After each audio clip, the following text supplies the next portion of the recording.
고린도전서 5장 1절에서 13절까지 말씀을 교독하겠습니다. 제가 먼저 1절을 읽겠습니다. 너희 중에 심지어 음행이 있다 함을 들으니 그런 음행은 이방인 중에서도 없는 것이라. 누가 그 아버지의 아내를 취하였다 하는도다. 그리하고 너희가 오히려 교만하여 있어서 어찌하여 통한 여기지 아니하냐고. 그 일에 행한 자를 너희 중에서 쫓아내지 아니하였느냐. 내가 실로 몸으로는 떠나 있으나 영으로는 함께 있어서 거기 있는 것 같이 이런 일을 행하는 자를 이미 판단하였노라. 주 예수의 이름으로 너희가 내 영과 함께 모여서 우리 주 예수의 능력으로 이런 자를 사탄에게 내주었으니 이는 육신은 멸하고 영은 주 예수의 날에 구원을 받게 하려 함이라. 너희가 자랑하는 것이 옳지 아니하는가? 적은 누룩이 온 덩어리에 흩어진 것을 알지 못하느냐. 너희는 누룩 없는 자인데 새 덩어리가 되기 위하여 묵은 누룩을 내버리라. 우리의 유월절 양 곧 그리스도께서 희생되셨느니라. 이러므로 우리가 명절을 지키되 묵은 누룩으로 말고 악하고 악에 찬 누룩으로 말고 누룩이 없이 오직 순전함과 진실함의 떡으로 하자. 내가 너희에게 쓴 편지에 음행하는 자들을 사귀지 말라 하였거니와 이 말은 이 세상에 음행하는 자들이나 탐하는 자들이나 속여 빼앗는 자들이나 우상 숭배하는 자들을 도저히 사귀지 말라 하는 것이 아니니 만일 그리하려면 너희가 세상 밖으로 나가야 하는 것이라. 이제 내가 너희에게 쓴 것은 만일 어떤 형제라 일컫는 자가 음행하거나 탐욕을 부리거나 우상 숭배를 하거나 모욕하거나 술 취하거나 속여 빼앗거든 사귀지도 말고 그런 자와는 함께 먹지도 말라 함이라. 밖에 있는 사람들을 판단하는 것이야 내게 무슨 상관이 오면은 교회 안에 있는 사람들이야 너희가 판단하지 아니하리야. 함께요. 밖에 있는 사람들은 하나님이 심판하시려니와 이 악한 사람은 너희 중에서 내쫓으라. 아멘. 오늘 본문 말씀은 이 고린도 교회의 또 하나의 문제를 이제 거론하고 있습니다. 그 중에 하나가 오늘 이제 본문에 보니까 아버지와 아버지의 아내를 취하는 그런 음란의 문제를 이제 끄집어내고 있습니다. 내가 들어보니 교회 안에 이러한 일이 있다 하더라 라고 이제 말씀하고 있는 거죠. 그러면서 하시는 말씀이 뭐냐면 이런 음행은 이방인 중에서도 없는 것이다 라고 1절에서 말씀합니다. 그래서 5장 1절에 보면 너희 중에 심지어 음행이 있다함을 들으니 그런 음행은 이방인들도 그렇게 안 하는데 어떻게 너희 안에 이럴 수 있느냐, 지금 이렇게 말씀을 꺼내는 겁니다. 우리가 신앙생활을 하면서 교회가 기억해야 될 것이 있습니다. 이 5장 1절의 말씀처럼 교회가 이런 말을 듣는 것은 정말 조심해야 됩니다. 아니 세상도 안 그러는데, 그러니까 안 믿는 사람들도 그건 아니라고 보는데 어떻게 너네가 그렇게 살 수 있어? 지금 그 말씀을 하고 있는 거거든요. 그 예수 믿는다는 사람들이 어떻게 그럴 수 있어? 지금 이 말을 꺼내고 있는 것입니다. 이 땅을 살아가면서 저와 여러분들이 기억해야 될 것 중에 하나는, 그래도 저는 늘 그런 마음 가지거든요. 그래도 예수 믿는 사람이 다르지, 그래도 좀 낫지, 그래도 그렇게 말하고 싶어요. 뭐 누가 장사를 하건 아니면 뭐 어느 위치에서 어떤 역할을 하건 뭘 하건 저분은 그래도 교회 다녔으면 좋겠다, 뭐 이런 마음을 늘 가진다는 거예요. 그래도 예수 믿는 사람인데. 근데 사실은 우리가 살다 보면 아마 여러분들이 저보다 더 이제 인생의 선배시니까 대부분 정말 똑같아 이렇게 이제 말하는 일들이 종종 일어나고, 어떤 때는 야 믿는 사람이 더하더라 뭐 이런 경우도 있고요. 예전에 제가 주일에 설교할 때 이제 그 한 목사님 이야기를 말씀드렸잖아요. 상가에 이렇게 세를 얻어서 거기도 사역을 하고 계시는데 이번에 코로나 사태로 많이 이렇게 좀 깎아주셨다라는 거예요. 한 3개월 정도를. 그래서 제가 그분께 대번 물었던 것이 혹시 주인분이 크리스찬이시냐고. 아니라고. 그러면서 그분이 하셨던 말씀이 믿는 사람이 더하다고. 근데 사실 목사인 입장에 목사가 그 말을 하니 이게 사실 자기 얼굴에 침 뱉는 것 같은 그런 느낌. 왜냐하면 본인이 성도를 또 양육하고 훈련하는데 또 그게 참 이게 아이러니한 거죠. 오늘 본문의 이 1절 말씀, 이방인 중에도 그렇지 않잖아. 이 말을 우리는 꼭 기억했으면 좋겠어.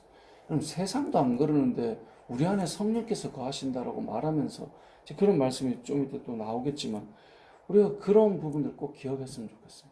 그래서 오늘 본문의 첫 번째는 1절입니다. 이방인 중에서도 없는 거 아니냐. 바울이 그렇게 말하는 거예요. 근데 이제 더 큰 문제는 이거예요. 우리 같이 2절 말씀을 다시 한번 읽어보겠습니다. 시작. 그리하고도 너희가 오히려 교만하여져서 어찌하여 통한이 여기지 아니하고 그 일 행한 자를 너희 중에서 쫓아내지 아니하였느냐. 아멘. 여기 보면 사람이 죄 지을 수는 있어요. 예수를 믿는 사람도 범죄하고요. 간혹 우리가 믿지 않는 자보다 더 할 때도 있는 죄를 지을 수도 있어요. 근데 더 큰 문제는 2절이에요. 그리하고도 너희가 오히려 교만하여져서 어찌하여 통한이 여기지 아니하냐 이거예요. 그러니까 그런 문제가 드러났을 때, 그것이 드러났을 때, 아니 우리 믿음의 공동체 안에 이런 일이 있단 말이야. 그것 때문에 우리가 통한이 여겨요. 통한이 여긴다라고 하는 이 펜데오라고 하는 헬라어는 슬퍼하는 거예요. 그 죄에 대해서 철저하게 슬퍼하는 거예요. 여러분 다윗이 범죄했잖아요. 간음했잖아요. 그 여인이 뭐 정말 지나가다가 만난 너무 이쁜 여인이 아니라 알아봤더니 자기의 너무 충성스러운 부하의 아내인 것까지 알게 됐잖아요. 그럼에도 불구하고 불러서 이 간음하게 됐을 때 그것으로 인해서 다윗이 거기에 대해 어떤 뻔뻔하고 죄로 여기지 않은 상태였잖아요. 근데 선지자가 찾아왔죠. 그리고 너가 지었던 죄가 어떤 의미인지 그걸 예를 들어서 이야기해 주잖아요. 그것을 깨달은 다윗이 통탄하잖아요. 그래서 시편에 그 심정을 드러내고 있잖아요.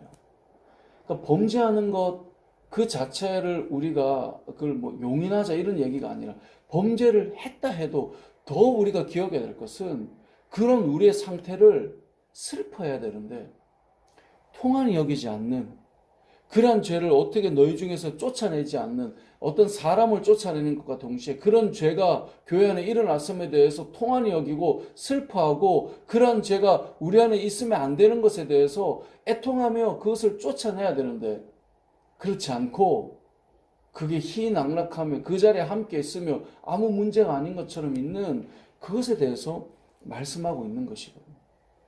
우리 이 부분을 기억해야 돼요. 바울이 말해요. 이 9절에 보면 내가 너에게 쓴 편지가 음행하는 자들을 사귀지 말라 했는데 이 말은 세상에 있는 사람들 얘기가 아니라는 거예요. 세상에 있는 사람들에게 성경의 기준을 대면 우리는 누구를 사귀겠어요? 누구를 사귀고 누구에게 복음을 전하겠어요? 지금 말하는 것은 11절에 보면 형제에 대한 이야기예요.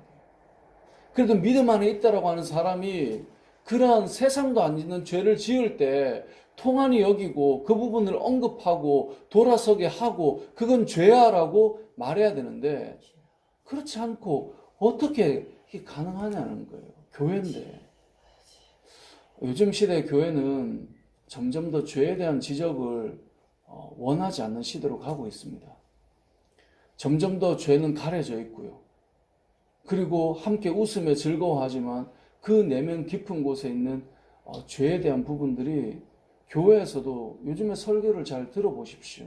우리에게 감동을 주고 은혜를 주는 그 많은 설교들을 잘 곱씹어 보십시오. 너희들 왜 그렇게 음란하냐고. 이 음란 세대에 우리가 왜 이렇게 범죄하고 살아가냐고. 이런 설교를 우리가 얼마나 듣고 살아가십니까? 의외로 우리는 많은 설교들이 그래도 괜찮아. 그래도 사랑하시고. 그래도 너희를 위로하시고. 그래도 우리가 일어날 수 있어. 도전하고 세워주고 일으켜주는 그 많은 설교를 우리는 듣고 있는데 사실 오늘 본문을 보면 그것이 결코 하나님께서 기뻐하신 모습이 아니라는 거예요. 이런 죄 앞에 슬퍼해야 된다는 거예요. 특별히 오늘 주제는 음란이잖아요. 요즘 세대는 얼마나 음란합니까? 이제는 성적인 죄 웬만한 것들을 죄로 여기지도 않는 그런 시대를 살고 있어요. 아니 그게 무슨 죄냐고 다 즐거워하고 좋아하는 대로 살아가는데 이런 시대를 살고 있어요. 교회 안에서 음란에 대한 설교를 하기가 어려워진 시대예요. 가정을 잘 지키고 걸어가는 것에 대한 설교를 하기 어려운 시대라는 거예요. 그런데 기억해야 돼요. 오늘 본문을 통해 우리가 기억해야 될 것은 아무리 세대가 음란해져도 믿음의 성도들은 그래도 우리는 그러면 안 되잖아. 지금 이 말씀을 기억해야 된다는 거예요. 우리 안에 그러한 죄가 들어왔을 때 목사님 요즘 세상은 다 이래요 라고 교회가 흘러가면 안 되는 거예요. 통한이 여겨야 되고 슬퍼해야 되고 야, 어떻게 우리가 여기까지 왔습니까? 세상이 어떻게 이렇게 흘러왔습니까? 그래도 우리는 이러한 시대 가운데 우리의 몸을 거룩한 산 제사로 정말 드리기 위해서 하나님 앞에 잘 서야 됨을 그렇게 우리 기억해야 되는 거예요. 제가 예전에 청년사회 갈 때 청년들도 이제는 성적으로 너무나 많이 무너져 있는 시대입니다. 그래서 그런 설교를 하는 것조차도 서로 불편해지기도 하고 그렇더라고요. 하지만 꼭 그 얘기를 했어요. 지금까지의 이야기를 문제 삼는 게 아니다. 지금까지의 삶이 어땠던 간에 그런 삶에 대해서 우리가 통한이 여기고 슬퍼하고 아파하며 이제부터 우리의 삶은 하나님 안에서 변화되면 되는 것이다. 이전의 것을 가지고 너 왜 이렇게 했어? 그걸 자꾸 발목을 잡기 위한 것이 아니라 그런 삶에 대해서 애통해야 하고 이제는 우리가 거룩한 하나님의 성도로 살아가야 되는 것이다. 이 말을 늘 강조했었는데요. 여러분 기억해야 돼요.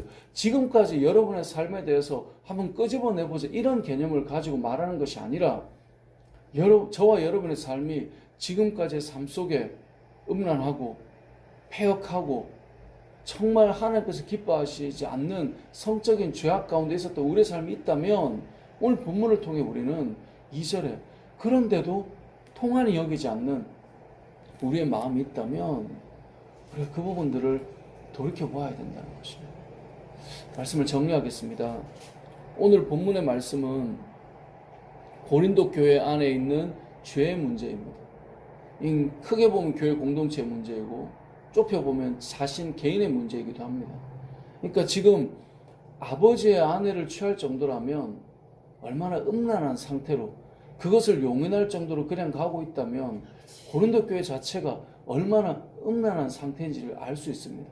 그리고 고린도인이라고 하는 그 말 자체만으로도 성적으로 얼마나 범죄한 사람들인가가 그 배경에 깔려있는 말들이거든요. 그러한 시대를 살다 보니 교회도 그 부분이 용인되는 거예요. 이제 고린도 지역에 대해서 좀 더 이제 뒤에 보면 살펴볼 시간이 있으면 좀 보겠는데요. 세상이 그만큼 음란하니까 교회도 그 정도는 그냥 자꾸 넘어가는 거예요. 근데 꼭 기억해야 될 것은 우리는 세상이 아무리 음란하고 세상이 아무리 그게 맞다 해도 성도는 그것 때문에 가슴이 서걱거려야 돼요. 아파야 되고요. 이건 아니지 않느냐라고 하는 일들이 일어나야 돼요. 목사인 저 역시 세상의 문화에 자꾸 젖어들게 되면 점점 더 그게 아무것도 아닌 것처럼 생각하게 될 것 같은 거예요. 말씀을 묵상하다 보니까 나의 지금 거룩함의 이 지표는 어디 선이냐? 설교를 맺는다 해놓고 또 이렇게 흥분해가지고 그러고 있는데 정말 우리가 하나님 안에서 거룩한 삶을 살아야 되고 통한이 여기는 그러한 하나님의 백성이 돼야 됩니다. 이런 부분이 무너지면 교회 소망이 없어요. 이런 부분이 자꾸 무너지니까 교회가 소망이 점점 없어지는 겁니다. 저와 여러분의 삶이 오늘 본문을 다시 한번 곱씹어서 우리가 정말 애통하고 슬퍼야 되는 부분이 무엇인지, 거룩함을 향해 나아가야 되는 것이 무엇인지를 돌아보고 음란한 세대, 성적으로 문란한 세대에 우리가 성적으로 무너지지 않는 그런 믿음의 성도들이 세워지는 우리 교회와 또 이 땅의 교회 되기를 주님의 이름으로 축복합니다.